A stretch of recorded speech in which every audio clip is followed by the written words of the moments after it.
사랑하는 성도님 여러분, 살다 보면 정말 더 이상 물러설 수 없는 그런 시간이, 그런 순간이 우리 삶에 찾아오게 됩니다.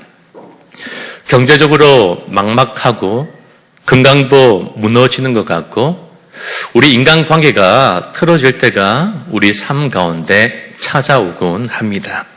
그런데 사실 우리를 가장 깊은 낭떠러지에 떨어뜨린 것은 내가 또 죄를 지었구나, 나는 정말 구제불능이구나 라고 생각되는 영적인 벼랑인 것 같습니다. 오늘 본문의 말씀은 바로 그 벼랑 끝에 서 있는 우리에게 주시는 하나님의 소망의 말씀입니다. 이 말씀을 함께 살펴보며 이 밤에 함께 은혜를 나누고자 합니다. 첫 번째는요, 우리에게는 우리의 죄를 담당하신 예수님이 계십니다. 우리 본문 1절과 2절의 말씀을 다시 한 번 더 함께 읽어보시겠습니다. 나의 자녀들아, 내가 이것을 너희에게 쓰면 너희로 죄를 범하지 않게 하려 함이라. 만일 누가 죄를 범하여도 아버지 앞에서 우리에게 대언자가 있으니 곧 의로우신 예수 그리스도시라. 그는 우리의 죄를 위한 화목 제물이니 우리만 위할 뿐 아니요 온 세상의 죄를 위함이심이라. 아멘. 1절의 첫 단어가 무엇입니까? 나의 자녀들아, 나의 자녀들아입니다. 요한은 이 말씀을 듣는 모든 사람들을 가리켜 죄인이라고, 실패자라고 부르지 않습니다. 먼저 그 사람들 자녀다라고 부르고 있습니다. 이것이 바로 복음의 시작입니다. 우리는 죄 짓는 순간 자격이 박탈된 직장의 직원이 아닙니다. 넘어져도 쓰러져도 실수해도 죄를 지어도 여전히 품 안에 안고 가신 하나님 아버지의 자녀들입니다. 이 사실을 믿으시기를 바랍니다. 요한은 죄 짓지 말라라고 말한 이후에 이어서 만일 누가 죄를 범하여도 라고 이어서 말하고 있습니다.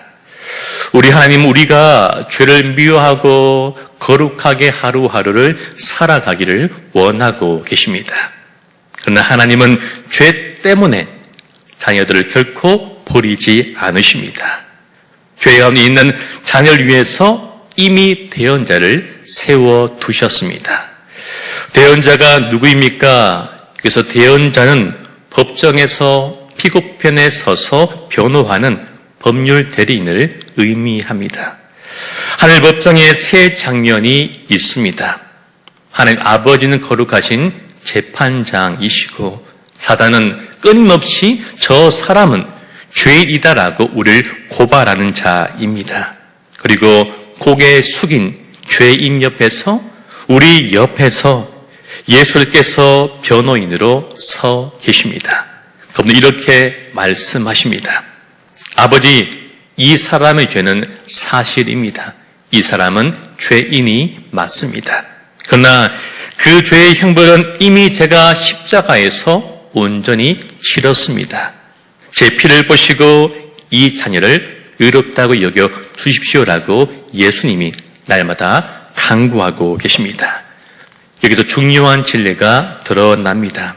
우리의 구원은 내가 얼마나 착하게 살았고 죄를 지을 때 얼마나 내가 회개했느냐, 얼마나 기도할 때 수요일에 이 시간에 나와서 간절하게 기도하고 눈물 흘렸냐에 달려있는 것이 결코 아닙니다.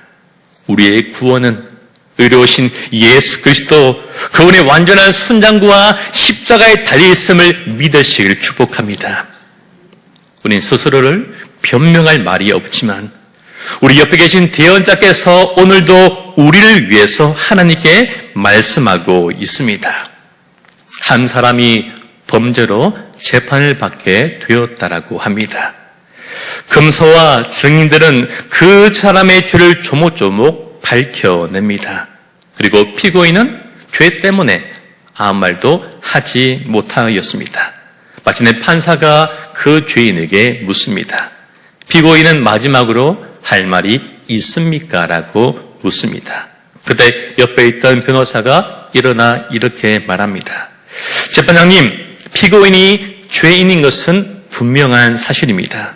그러나 이 사람의 벌금 전액은 이미 제가 대신 납부하였습니다. 기록을 확인해 주십시오라고 말했다고 합니다. 판사가 기록을 살펴보고 마침내 선언을 합니다. 벌금이 이미 지불되었기에 더 이상 이 사람을 처벌할 수 없습니다. 석방하십시오라고 이야기했다라고 합니다.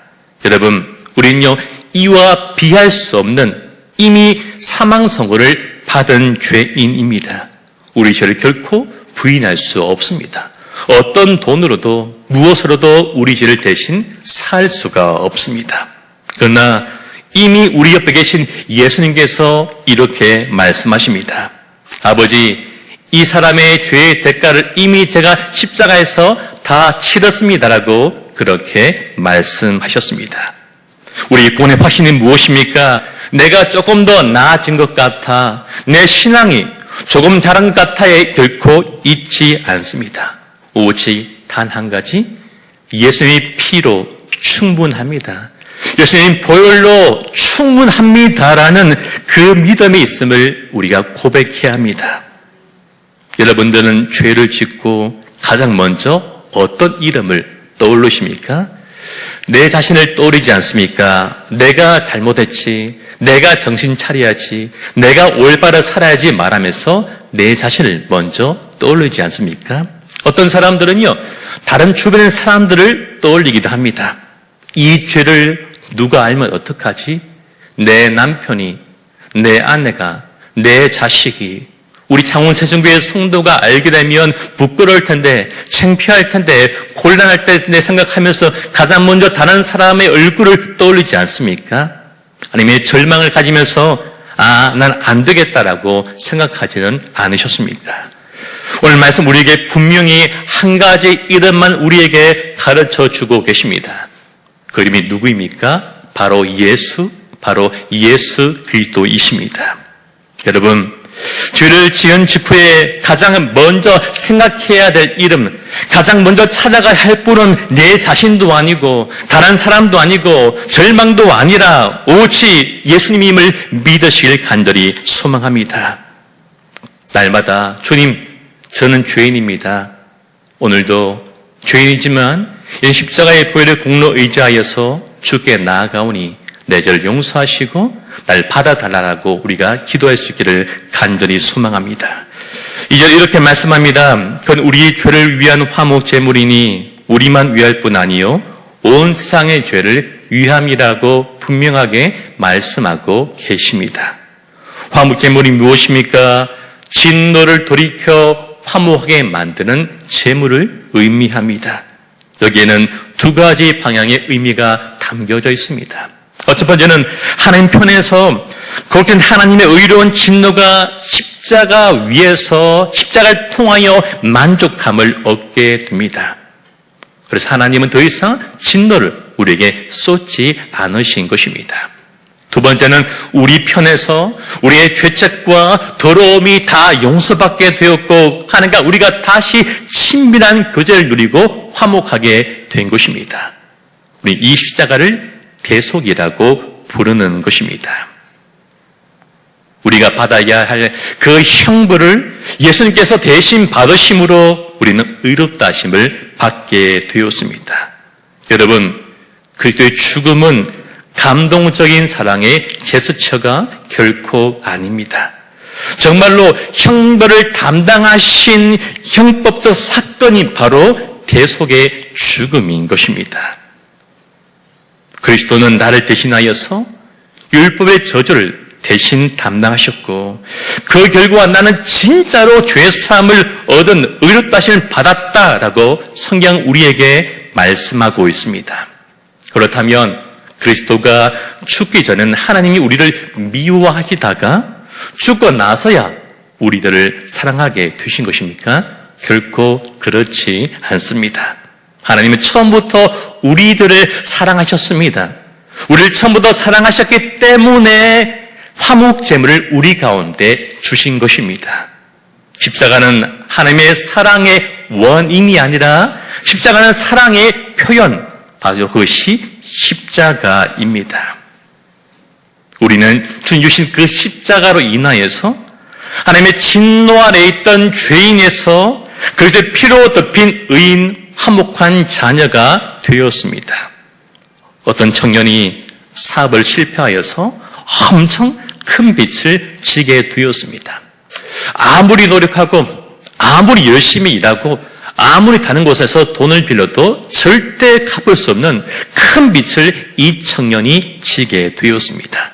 이자는 눈덩이처럼 계속해서 늘어나게 되었고 채권자는 계속해서 전화를 하고 찾아오면서 이 청년을 독촉하였습니다. 청년은 밤마다 이렇게 생각했습니다. 이 빚은 내가 죽어도 절대로 못 갚겠구나. 차라리 죽는 게 낫겠구나라고 밤마다 그렇게 생각하고 결단했다고 합니다. 그때 한 친구가 조용히 찾아와 이 친구 청년에게 말해 주었습니다. 너희 빚 전체가 얼마니? 라고 물어보았고 친구는 차마 미안해서 그 말을 하지 못하였습니다. 며칠 후 모든 채권자들에게 편지 한 통이 왔다라고 합니다. 귀하의 채무는 전액 변제되었습니다. 더 이상 상환할 의무가 없습니다. 라는 편지 한 통이었습니다. 알고 보니 친구가 그 사람의 엄청난 빚을 다 갚아 주었던 것입니다. 청년은 자신의 통장을 열어보았습니다. 잔액은 여전히 빵원이었습니다. 달라진 것은 단 하나였습니다. 절대로 갚을 수 없는 그 큰 빚을 누군가가 대신 갚아 주었다라는 참 반갑고 참 고마운 그 소식이었던 것입니다. 사랑하는 성도님 여러분, 우리의 죄의 빚도 이와 같습니다. 우리가 절대로 갚을 수 없습니다. 착하게 살아도, 열심히 살아도, 돈을 많이 모아도, 성공하고 출세하여도 절대 이 빚 우리 스스로 갚을 수가 없습니다. 그러나 십자가에서 예수님이 우리 갚을 수 없는 인생의 죄의 그 문제들을, 그 빚을 예수님이 다 탕감해 주셨습니다. 그래서 하나님은 오늘 우리 향해서 이렇게 말씀하십니다. 너의 빚은 이미 지불되었다. 더 이상 그 죄로 너를 정죄하지 않겠다라고 우리에게 말씀하셨습니다. 오늘 본문 가운데 마지막 절 보시면 우리만 위할 뿐 아니요 온 세상을 위함이라는 이 말씀, 이 표현이 중요합니다. 우리만 위할 뿐 아니라 온 세상의 죄를 위함이라.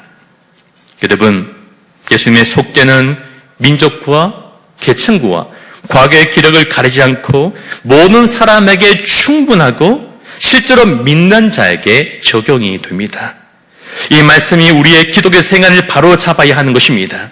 내 개인의 구원에만 우리가 기뻐하고 즐거워하고 내 개인의 구원에만 머물지 아니하고 가정과 이웃과 학교와 직장과 열방까지 우리의 시야가 믿음의 눈이 넓어져야만 합니다. 하나님 나라의 시선으로 세상을 우리는 바라보아야만 합니다. 여러분, 이 세상은요, 절망의 대상이 아닙니다. 화목제물, 예수님을 전해야 할 선교의 대상입니다. 여러분, 십자가 은혜는 죄를 지어도 괜찮다는 것을 허락해주는 어떤 허가증이나 면허증이 결코 아닙니다. 화목제물의 은혜는 죄를 결코 가볍게 만들지 않고 오히려 죄의 무게를 더 깊이 있게 우리로 알도록 해주십니다. 그럼에도 불구하고 나를 사랑하신 예수님의 마음을 우리가 보게 됩니다. 그래서 참된 은혜는 이렇게 고백하도록 만드는 것입니다. 주님, 이렇게까지 사랑하신 주님께 조금이라도 기쁨으로 살고 싶습니다. 라도록 우리는 살아야 하는 것입니다. 오늘 이 밤에 우리가 함께 기도할 때 하나님, 제가 이 죄를 끊으려고 애쓰는 것은, 기도하는 것은 내 자신의 구원을 위함이 아니라 이미 저를 위해서 화목제물이 되신 주님을 사랑하기 때문입니다라고 기도하는 우리가 기도가 되었으면 좋겠습니다. 두 번째 나눌 은혜는 벼랑 끝에 선 우리는 예수님의 이름을 불러야 한다라는 것입니다. 우리 인생에는 여러 종류의 벼랑이 있을 것입니다. 경제의 벼랑, 건강의 벼랑, 관계의 벼랑, 수많은 이름의 벼랑 끝이 있을 것입니다. 그러나 앞서 말씀드린 것처럼 가장 깊은 벼랑은 영혼의 벼랑이라고 생각합니다. 우리 이렇게 말하곤 합니다. 하나님, 오늘도 지난 3일 동안도 제가 또 똑같은 죄를 지었습니다. 또 넘어지고 말았습니다. 하나님, 기도할 때는 정말 간절하게 기도했지만 직장에 가보니까, 학교로 가보니까, 가정과 삶의 현장으로 가보니까 또 넘어지고 말았습니다. 주님, 저는 아무것도 할 수 없습니다라고 우리는 생각하곤 합니다. 그러나 벼랑 끝에 서 있는 우리를 향하여서 오늘 말씀이 들려준 소식은 바로 이것입니다. 벼랑 끝에서 부를 이름이 하나 있음을 우리에게 가르쳐주고 계십니다. 그 이름 바로 정죄의 이름이 아니라 유일한 대언자이시고 화목제물이신 바로 예수님이십니다. 요즘 세상은 실수한 사람을 한 번에 끝내버리는 캔슬 컬처가 만연하고 있습니다. 연예인이든 정치인이든 스포츠 선수든지 일반 사람이든지 큰 잘못을 하게 되면 그 사람은 벼랑 끝에서 떨어지고 맙니다. 많은 사람이 그런 사람을 가리켜 저 사람 이제 끝이 났어, 모든 게 다 끝이 났어라고 그렇게 입을 모아 말하곤 합니다. 사람들은 한 번 죄를 지으면, 한 번 쓰러지면, 한 번 넘어지면 그것으로 끝내버립니다. 관계를 끊어버리기도 합니다. 그런데 복음은 이와는 다릅니다. 예수님이 결코 죄인을 향해서 끝났어라고 말씀하지 않으십니다. 그렇다고 죄를 가리켜 옳다라고 말씀하지도 않으십니다. 그 죄인을 위해서, 십자가 위해서 화목제물이 되시고 오늘도 하나님 앞에서 그 한 사람을 위하여서 이렇게 태어나고 계십니다. 아버지, 이 자녀가 또 넘어졌습니다. 그러나 그 사람의 죄값을 이미 제가 다 치렀습니다. 이 사람이, 이 자녀가 다시 일어설 수 있는 기회를 주십시오라고 그렇게 간구하고 계십니다. 세상은 실수를 가리켜 끝이라고 말하곤 하지만 복음은 실수를 가리켜 끝이라고 말하는 것이 아니라 십자가 앞에서 다시 시작이라고 말씀하고 계십니다. 우리는 세상을 보는 창을 가리켜 세계관이라고 말합니다.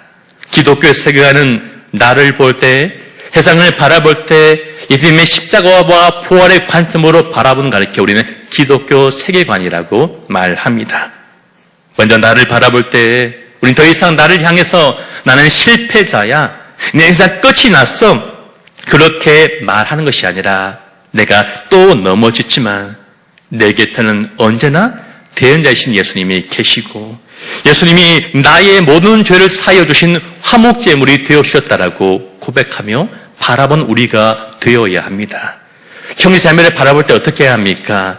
저 사람을 가리켜 이미 끝이 나서 말하고 손가락질을 하고 포기해 버리는 것이 아니라 예수님이 나뿐만 아니라 그 사람을 위해서라도 피 흘렸음을 알기 때문에 나도 예수님처럼 저 사람을 향해서 정죄가 아니라 회복을 위해서 기도하겠다라는 이 고백이 우리의 기도가 되어야 합니다. 세상을 바라볼 때도 세상을 향해서 절망하고 소망이 없다라고 그렇게 단념하고 체념하기보다 온 세상의 죄를 위한 화목제물이 이미 준비되어 있기 때문에 그 화목제물을 내가 오늘도 삶의 현장에서 전하며 살아가겠다는 이 고백이 우리의 고백이 되어야 합니다.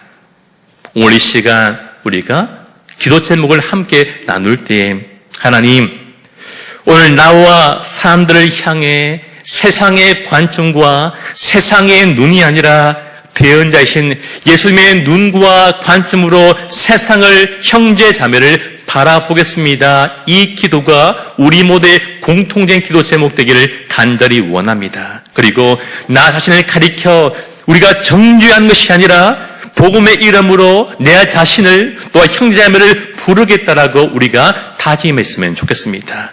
그리고 우리 자신과 형제와 자매를 바라볼 때 나를, 그 사람을 실패자로 여기고 실패자로 바라보는 것이 아니라 대언자 예수님께 붙어 있는 하나님의 자녀로 여기고 바라보는 우리가 되기를 축복합니다. 말씀을 맺도록 하겠습니다. 사랑하는 성도님 여러분, 혹시 지금 이 순간 벼랑 끝에 서 있지는 않으십니까? 반복된 죄 때문에 낙심한 자리에 가정과 관계가 끊어지거나 무너진 그 자리, 미래가 보이지 않는 자리와 삶이 무겁고 버거워 눈물 나는 그 자리에 혹 서 있지는 않으십니까? 우리가 인생의 벼랑 끝에 설 때에 우린 보통 두 가지의 이름을 부르곤 합니다. 하나는 바로 나 자신입니다. 내가 정신 차려야 하고, 내가 잘해야 되고, 내가 다시는 그러면 안 된다라고 내 자신을 향할 때가 있습니다. 두 번째는요, 바로 절망입니다. 아, 내가 그렇지. 난 안 되나 보다. 여기까지인가 보다. 라고 절망을 부르곤 합니다. 그러나 오늘 본문 말씀은 우리를 향해서 벼랑 끝에 서 있는 우리에게 부를 세 번째 이름을 우리에게 말씀하고 계십니다. 내가 아니라, 절망도 아니라 바로 예수 그리스도이십니다. 대언자이신 예수, 우리 교회의 화목제의 이름 되신 예수, 그를 붙드는 사람은 벼랑 끝에서도 언제든 다시 일어날 수 있다고, 다시 시작할 수 있다고, 그것이 끝이 아니라고, 다시 예수 안에서 시작해 보라고 오늘 우리에게 말씀하고 계십니다. 오늘 이 밤에 벼랑 끝에서 부른 이름, 그 예수를 간절하게 부르고 그 이름 안을 붙잡고 나아가는 기도의 시간과 우리의 삶이 되기를 우리 유일한 화목제물 되신 예수님 이름으로 간절히 소망하며 축복합니다.